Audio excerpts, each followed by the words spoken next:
जब initially automatic गाड़ियां आई तो इनके अंदर आपके पास गियर की जो कॉन्फ़िगरेशन आती थी वो PRND फिर 2 and L आता था। उस वक्त 3 गियर की गाड़ियाँ होती थी, सेकंड थर्ड 3 गियर ट्रांसमिशन हुआ करती थी ऑटोमेटिक गाड़ियों में, और उसके हिसाब से आपके पास PRND और फिर L और 2 आता था। L का मतलब होता था कि आपका जो है वो सबसे लोएस्ट गियर के अंदर गाड़ी चलेगी, which is just the first gear, और 2 होता था कि फर्स्ट सेकंड में चलेगी, और 3 जो है D जो है वो आपके तीनों गियर्स के अंदर गाड़ी घूमती थी। उसकी वजह ये थी कि अगर आपको कहीं गाड़ी अभी फंस जाती है, कहीं आपको हाई RPM पे गाड़ी निकालनी है, तो आप उसको बिल्कुल लोएस्ट गियर में डाल देंगे, विच इज़ L, ताकि आपकी गाड़ी का आप मैक्सिमम थ्रॉटल दे सकें, हाई RPM पे गाड़ी निकाल सकें। ऑटोमेटिक नॉर्मल अगर D में आप चला रहे हैं गाड़ी, तो उसके अंदर आपका वो एक सर्टेन RPM के बाद गियर चेंज करेगी और गाड़ी का RPM वापस नीचे आ जाएगा।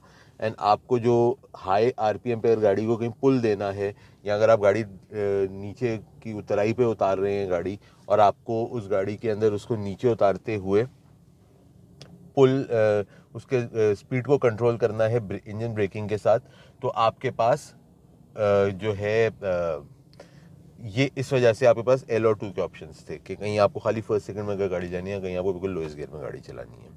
सबको पता है P is parking, R is reverse, neutral, D जिसमें चारों गियर्स में चलती है गाड़ी, फिर आपका आ जाता है 3 जिसके अंदर आपके पास पहला दूसरा तीसरा गियर चल रहा है, 2 अगेन पहला और दूसरा, और L पे अगर आप ले जाते हैं तो ये गाड़ी आपकी पहले ही गियर के अंदर रहेगी। ये 4 कॉन्फ़िगरेशन है जिस पे कोई दूसरा राय नहीं है। होंडा के अंदर आपके पास वही चीज़ थोड़ी सी फ़र्क आई। उन्होंने बोला कि जी हम D तो रखेंगे, उसके बाद हम उसको D3 देंगे रादर देन जस्ट 3, 2 वैसे का वैसे ही है, और L जो कि है उस यहाँ पे उन्होंने 1 दे दिया टू बी मोर क्लियर कि वो सिर्फ फर्स्ट गियर के अंदर गाड़ी चल रही है। क्यों उन्होंने ऐसा किया, इट्स ओके, दो डिफरेंट तरह से एक ही चीज़ को टर्न किया जा रहा है, बट उन चीज़ों का जो मकसद था वो बिल्कुल सेम था कि वो गाड़ी आपको गियर्स के अंदर रेशियोज़ में कम ज़्यादा दे रही है, और इस चीज़ के ऊपर यूनानिमसली सब लोग एग्री भी करते हैं। होंडा में आपके पास PRND जो चीज़ अगेन ड्राइव, फिर D3 आता है, खाली 3 जैसे टोयोटा में था उसकी जगह पे इसमें आप D3 आता है, फिर 2 आता है जो कि दोनों में सेम है, और फिर 1 आता है जो कि उसके अंदर आपका L के नाम से आता है। CVT ट्रांसमिशन अपने साथ एक अदद डिसएग्रीमेंट लेकर आई। इस गाड़ी के अंदर आपके पास PRND तो वैसे के वैसे ही रहते हैं, लेकिन CVT गाड़ी के अंदर उसके बाद जो 2 गियर्स होते हैं उसमें एक कहलाता है S और एक कहलाता है B।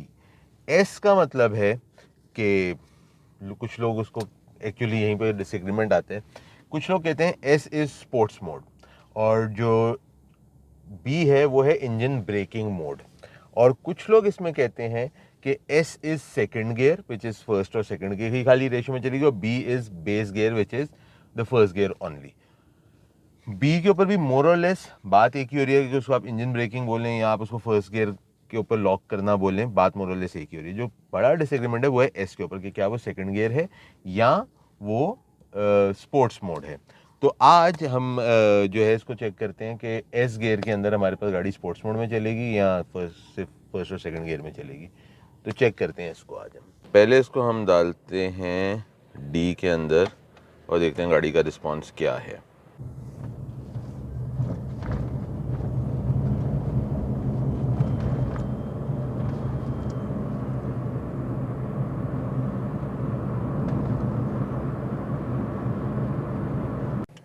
अब इसको हम ट्राई करते हैं कि S में गाड़ी क्या रिस्पॉन्स देती है।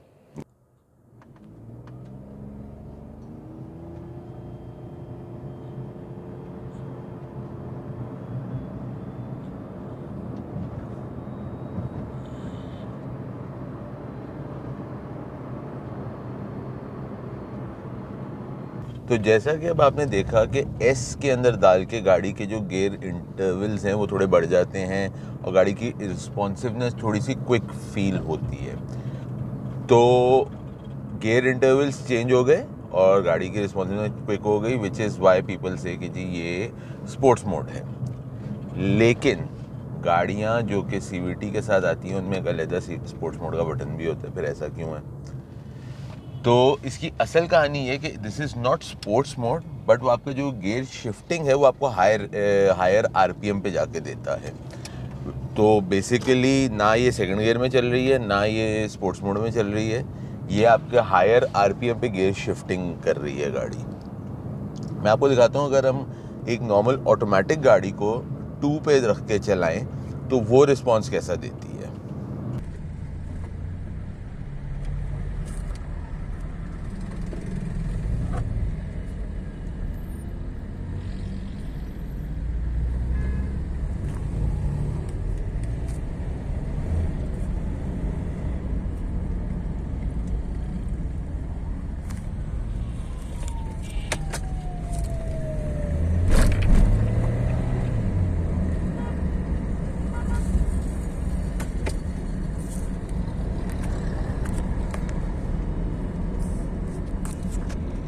अब जैसा कि आपने देखा, जब नॉर्मल गाड़ी को हमने 2 पे रख के चलाया तो वो भी आपकी जो शिफ्टिंग है वो हायर आरपीएम पे जाके कर रही है। हालांकि वो 2 ही गियर्स की शिफ्टिंग होगी, लेकिन वो हायर आरपीएम पे जाके करेगी, बिकॉज वो गाड़ी को ज़्यादा पावर इंजन को देगी। सो वेयर इट फील्स के गाड़ी ज़्यादा क्विक हो रही है, लेकिन वो हायर आरपीएम पे बेसिक काम वो कर रही है जो कि 2 और एस वाला कर रही है। 2 गियर्स में नहीं है, क्योंकि सीवीटी के अंदर आपके पास इन्फिनिट गियर रेशियोज होते हैं, वर्चुअल गियर रेशियोज होते हैं, इन्फिनिट गियर रेशियोज होते हैं। उसकी वजह से आपके पास जो गियर रेशियोज हैं वो आपको हाई आरपीएम शिफ्टिंग देती है, ताकि अगर आपको कहीं इंजन पावर देनी है, कहीं चढ़ाने के लिए, कहीं ऊंचाई में चढ़ने के लिए, गाड़ी फंसी है निकालने के लिए, तो आपको उस चीज़ के अंदर हेल्प कर सके। विच इज़ वाई सीवीटी गाड़ियाँ कुछ ऐसी होती हैं जिनके अंदर सीवीटी ट्रांसमिशन के साथ साथ आपके पास स्पोर्ट्स मोड का एक अलग बटन होता है। तो वो S is not sports mode and it is not a second gear, क्योंकि गियर तो होते नहीं है सीवीटी के अंदर। तो ये हमारा एक छोटा सा मिथ बस्टिंग सीरीज़ की एपिसोड थी। उम्मीद करता हूँ आप लोगों को पसंद आई होगी। कमेंट्स में ज़रूर बताइएगा कैसी लगी।